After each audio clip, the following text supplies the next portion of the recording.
സ്വപ്ന നേട്ടങ്ങളായിരുന്നു 2024 ISROയ്ക്ക്. ആ നേട്ടങ്ങൾ പങ്കുവയ്ക്കുകയാണ് വിക്രം സാരാഭായ് സ്പേസ് സെന്റർ മുൻ associate director M Narayanan Namboodiripad. 1960-കളിൽ അമേരിക്ക ചന്ദ്രനെ തൊട്ട ആ കാലഘട്ടത്തിൽ ചെറിയ സൗണ്ടിംഗ് റോക്കറ്റ് വിക്ഷേപണത്തിലൂടെ ആരംഭിച്ച ഇന്ത്യയുടെ ബഹിരാകാശ പരിശ്രമങ്ങൾ ഇന്ന് വൻ രാഷ്ട്രശക്തികൾക്ക് തുല്യമായ നിലയിൽ എത്തിയിരിക്കുന്ന കാഴ്ച നാം എല്ലാം കണ്ടുകൊണ്ടിരിക്കുന്നു.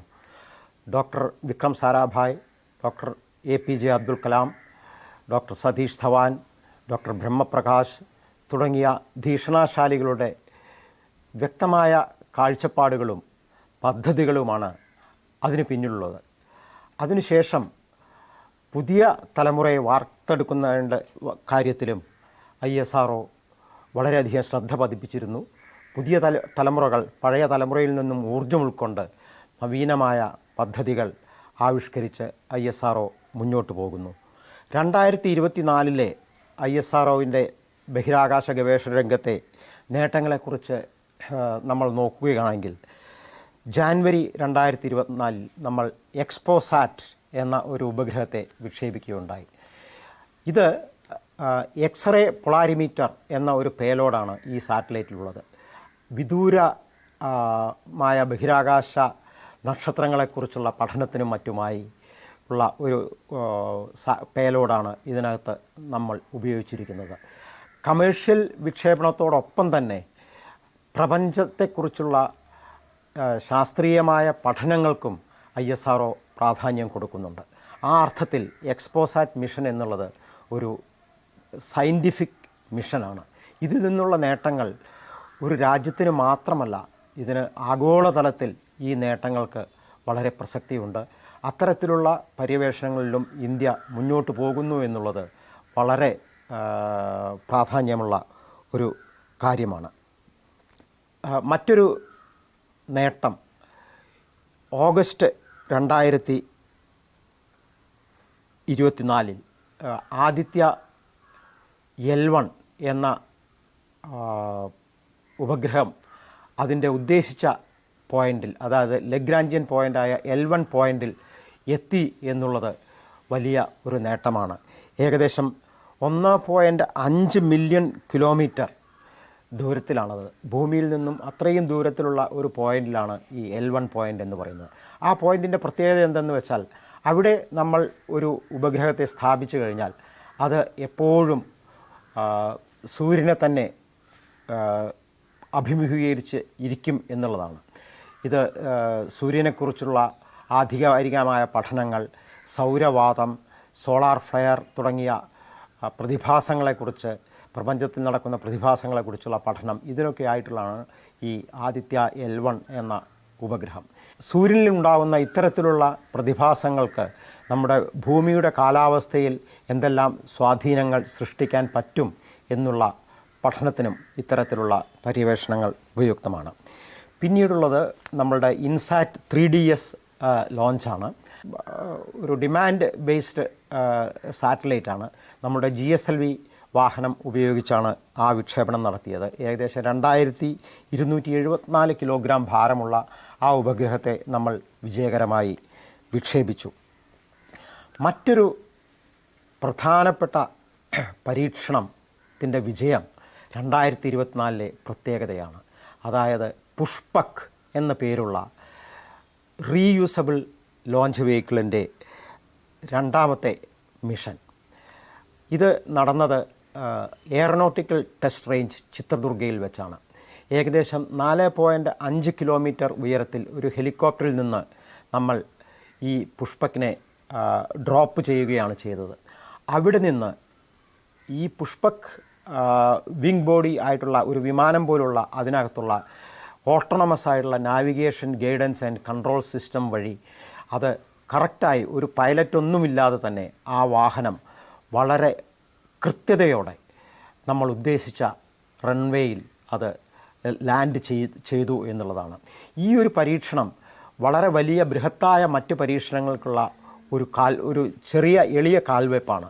ഇതിലൂടെ നമ്മൾ അടുത്ത് ഉദ്ദേശിക്കുന്നത് ബഹിരാകാശത്തു നിന്ന് തന്നെ ഇത്തരത്തിലുള്ള ഒരു ഉപഗ്രഹത്തിൻ്റെ ഏറ്റവും മുകളിൽ സ്ഥാപിച്ചിട്ടുള്ള അപ്പർ സ്റ്റേജ്, ഒരു വിങ് ബോഡി ആയിട്ടുള്ള ഒരു അപ്പർ സ്റ്റേജ് തിരിച്ച് ഓട്ടോണമസായിട്ട് ഭൂമിയിൽ റൺവേയിൽ ലാൻഡ് ചെയ്യുക എന്നുള്ള പരീക്ഷണത്തിൻ്റെ ഒരു മുന്നോടിയായിട്ടാണ് നമ്മൾ പുഷ്പക്കിൻ്റെ പരീക്ഷണം നടത്തിയത്. അതിനെ നമ്മൾ ഹെലികോപ്റ്ററിൽ ലിഫ്റ്റ് ചെയ്ത് ആണ് ഡ്രോപ്പ് ചെയ്തത്. അതിനകത്ത് ഉള്ള സെൻസറുകളുടെ development, onboard computer, hardware, software, ഇതെല്ലാം വലിയ ഒരു അച്ചീവ്മെൻറ്റാണ്. റഡാർ ആൾട്ടിമീറ്റർ തുടങ്ങിയ സെൻസറുകളുമെല്ലാം ഇതിനകത്ത് ഒത്തൊരുമിച്ച് പ്രവർത്തിച്ചതിൻ്റെ ഫലം കൊണ്ടാണ് നമുക്കിങ്ങനെ ലാൻഡിങ് ചെയ്യാൻ പറ്റിയത്. പിന്നീടുള്ളത് നമ്മുടെ സ്മോൾ സാറ്റലൈറ്റ് ലോഞ്ച് വെഹിക്കിൾ SSLVയുടെ പരീക്ഷണമാണ്. സ്മോൾ സാറ്റലൈറ്റ് ലോഞ്ച് വെഹിക്കിൾ എന്നുള്ള ഒരു സീരീസ് തന്നെ നമ്മൾ ഡെവലപ്പ് ചെയ്തു. അതിപ്പോൾ പരീക്ഷണമെല്ലാം വിജയിച്ച് ഇൻഡസ്ട്രിയൽക്ക് നമ്മൾ ഹാൻഡ് ഓവർ ചെയ്യുകയാണ് അതിൻ്റെ ടെക്നോളജി. അതായത് ഇനിയിപ്പോൾ ലോ എർത്ത് ഓർബിറ്റിൽ വളരെ ഭാരം കുറഞ്ഞ ഉപഗ്രഹങ്ങളുടെ ഒരു കോൺസ്റ്റലേഷൻ രൂപീകരിച്ച് കമ്മ്യൂണിക്കേഷന് വേണ്ടി വളരെയധികം ഡിമാൻഡുണ്ട്. അപ്പോൾ ആ ഒരു ഡിമാൻഡിനെ കണക്കിലെടുത്താണ് SSLV എന്ന ഒരു വാഹനം നമ്മൾ വിക്ഷേപിച്ചത്. അതിൻ്റെ മൂന്നാമത്തെ പരീക്ഷണം നടന്നു. അത് ഓഗസ്റ്റിലാണ് നടന്നത്. പിന്നെ നമ്മുടെ GSAT-20 എന്ന ഭാരമേറിയ ഒരു ഉപഗ്രഹത്തെ, ഏകദേശം 4700 kg ഭാരമുള്ള ഒരു ഡിമാൻഡ് ഡ്രിവണായിട്ടുള്ള ധാരാളം ട്രാൻസ്പോണ്ടറുകളും ട്രാൻസ്മിറ്ററുകളും അതുപോലെ എർത്ത് ഒബ്സർവേഷൻ പേലോഡുകളും എല്ലാമുള്ള ഒരു ഉപഗ്രഹത്തെ നമ്മൾ സ്പേസ് എക്സിലെ ലോഞ്ചർ ഉപയോഗിച്ച് നമ്മൾ വിക്ഷേപിച്ചു. കാരണം അത്രയും വലിയ ഭാരം വഹിക്കാനുള്ള കപ്പാസിറ്റി നമ്മളുടെ LVM-3 ലോഞ്ച് വെഹിക്കിളിന് ഇല്ലാത്തതുകൊണ്ടാണ് നമ്മൾ സ്പേസ് എക്സിനെ ആയിട്ട് ബന്ധപ്പെട്ടത്. അത് നേരിട്ട് ജിയോ സ്റ്റേഷനറി ട്രാൻസ്ഫർ ഓർബിറ്റിലേക്ക് വിക്ഷേപിക്കുകയാണ് ചെയ്തത്. പിന്നെ മറ്റൊരു പ്രധാനപ്പെട്ട സംഭവം എന്നുള്ളത് ചന്ദ്രയാൻ 3യുടെ വിജയം. 2023 ചന്ദ്രയാൻ 3യുടെ വിജയം ഭാരതത്തെ ബഹിരാകാശ ഗവേഷണ മേഖലയിൽ ഏറ്റവും ഉന്നതിയിൽ എത്തിച്ച ഒരു മിഷനാണ്. അതിൻ്റെ വിജയത്തിൻ്റെ ഒരു സെലിബ്രേഷൻ എന്നുള്ള രീതിയിൽ 75ാമത് international astronautical conference held at Milan, Italy, അവിടെ വെച്ച് നമുക്ക് ഇതിൻ്റെ വേൾഡ് സ്പേസ് അവാർഡ് നമ്മളുടെ ചന്ദ്രയാൻ ടീമിന് ലഭിക്കുകയുണ്ടായി. അത് നമ്മളുടെ ചെയർമാൻ ISRO ശ്രീ സോംനാഥ് സാറിൻ്റെ നേതൃത്വത്തിൽ ഈ ടീമെല്ലാം അവിടെ പോയി ആ അവാർഡ് സ്വീകരിക്കുകയുണ്ടായി. പിന്നെ നവംബർ 1 ഇന്ത്യ ഒരു അനലോഗ് സ്പേസ് സ്റ്റേഷൻ ഇവിടെ ലേ എന്ന സ്ഥലത്ത് സ്ഥാപിക്കുകയുണ്ടായി. ഇതിൻ്റെ ഉദ്ദേശം എന്താണെന്ന് വെച്ചാൽ ഭാവിയിൽ ഇനി ബഹിരാകാശത്തേക്ക് പോകുമ്പോൾ ബഹിരാകാശത്തെ അതേ സാഹചര്യങ്ങളിൽ ജീവിക്കുമ്പോൾ മനുഷ്യന് എന്തെല്ലാം സംഭവിക്കുന്നു എന്നൊക്കെ പരീക്ഷിച്ചറിയാൻ, ഈ ഭൂമിയിൽ വെച്ച് തന്നെ പരീക്ഷിച്ചറിയാനുള്ള ഒരു ലാബറട്ടറി സെറ്റപ്പാണ്. അത്തരമൊരു ലാബറട്ടറി നമ്മൾ സ്ഥാപിക്കുകയുണ്ടായി. അത് നമ്മളുടെ ഭാവിയിലുള്ള ഗഗൻയാൻ മിഷനും മറ്റും അത് വളരെയധികം ഉപയോഗപ്പെടും. പിന്നെ വീനസിനെ കുറിച്ചുള്ള വീനസ് മിഷൻ, ചന്ദ്രയാൻ 4 തുടങ്ങിയ ബൃഹത് പദ്ധതികളുടെ ക്യാബിനറ്റ് അപ്രൂവൽ നമുക്ക് 2024 ലഭിച്ചു. അതിനുവേണ്ട ബഡ്ജറ്റ് അലോക്കേഷനും നമുക്ക് ലഭിച്ചു. ചന്ദ്രയാൻ 4ൻ്റെ പ്രത്യേകത എന്തെന്ന് വെച്ചാൽ ചന്ദ്രയാൻ 3 നമ്മൾ സോഫ്റ്റ് ലാൻഡിംഗ് ആണ് ചെയ്തതെങ്കിൽ ചന്ദ്രയാൻ 4 നമ്മൾ ചന്ദ്രനിൽ നിന്നും സാമ്പിളുകൾ കളക്ട് ചെയ്ത് തിരിച്ച് ഭൂമിയിലേക്ക് കൊണ്ടുവരുന്നു എന്നുള്ളതാണ് ഏറ്റവും വലിയ ഒരു അച്ചീവ്മെൻറ്റ്. പിന്നെ 2024 തുടക്കം തന്നെ ഫെബ്രുവരി 24 നമ്മളുടെ ആദരണീയ പ്രധാനമന്ത്രി ശ്രീ നരേന്ദ്രമോദിജി വിക്രം സാരാഭായ് സ്പേസ് സെൻറ്റർ സന്ദർശിക്കുകയുണ്ടായി. ആ അവസരത്തിൽ വരാൻ പോകുന്ന ഗഗൻയാൻ മിഷൻ, അതായത് ഇന്ത്യൻ മണ്ണിൽ നിന്ന് ഇന്ത്യൻ ഉപഗ്രഹ വിക്ഷേപണ വാഹനത്തിൽ ഇന്ത്യക്കാരായ ആസ്ട്രോനോട്ടുകളെ നമ്മൾ ലോ എർത്ത് ഓർബിറ്റിലേക്ക് എത്തിച്ച് അവിടെ നിന്നും സുരക്ഷിതരായി തിരിച്ച് ഭൂമിയിലേക്ക് കൊണ്ടുവരുന്ന ഏറ്റവും ബൃഹത്തായ ഒരു പദ്ധതിയാണ്. അതിൻ്റെ പരീക്ഷണങ്ങളും അതിൻ്റെ വാഹനത്തിൻ്റെ തയ്യാറെടുപ്പുകളും ഒക്കെ ഇപ്പോൾ നടന്നുകൊണ്ടിരിക്കുകയാണ്. 2025 തുടക്കത്തിൽ തന്നെ മനുഷ്യനില്ലാതെയുള്ള വിക്ഷേപണങ്ങൾ നടക്കുന്നതായിരിക്കും. 2026 കൂടി ഗഗൻയാൻ മിഷനും നടക്കും എന്നാണ് പറയുന്നത്. അപ്പോൾ ആ ഗഗൻയാൻ മിഷന് സെലക്ട് ചെയ്ത സഞ്ചാരികളെ പ്രധാനമന്ത്രി അന്ന് ഓപ്പണായിട്ട് ഡിക്ലെയർ ചെയ്യുകയുണ്ടായി. Captain Prashanth Balakrishnan Nair, captain Ajit Krishnan, group captain Angad Pratap, wing commander Shubhanshu Shukla തുടങ്ങിയവരെ പ്രധാനമന്ത്രി ലോകത്തിന് പരിചയപ്പെടുത്തി. ഇത്രയൊക്കെയാണ് 2024 നമ്മളുടെ അച്ചീവ്മെൻറ്റ്സ്. ലോഞ്ചിങ്ങുകളുടെ എണ്ണം നോക്കുകയാണെങ്കിൽ അത്ര അധികം ഉണ്ട് എന്ന് നമുക്ക് പറയാൻ പറ്റില്ല. പക്ഷേ നമ്മൾ നടത്തിയ പരീക്ഷണത്തിൻ്റെ പ്രാധാന്യം, അതിൻ്റെ സ്ട്രാറ്റജിക് ഇമ്പോർട്ടൻസ് വെച്ച് നോക്കുമ്പോൾ 2024 വളരെ പ്രധാനപ്പെട്ട പല പരീക്ഷണങ്ങളും നടന്ന വളരെ വിജയകരമായ ഒരു വർഷം തന്നെയായിരുന്നു ISROവിനെ സംബന്ധിച്ചിടത്തോളം.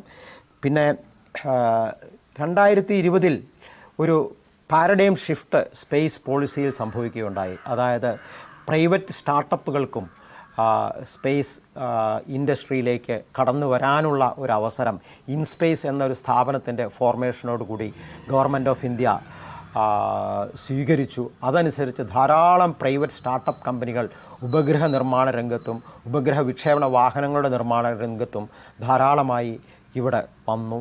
അങ്ങനെയുള്ള അഗ്നികുൽ കോസ്മോസ് എന്ന ഒരു സ്റ്റാർട്ടപ്പ് കമ്പനിയുടെ ഒരു സബോർബിറ്റൽ മിഷൻ, അഗ്നിബാൺ എന്ന ഒരു സബോർബിറ്റൽ മിഷൻ സക്സസ്ഫുള്ളി നടന്നു എന്നുള്ളതും വലിയ ഒരു അച്ചീവ്മെൻ്റാണ്.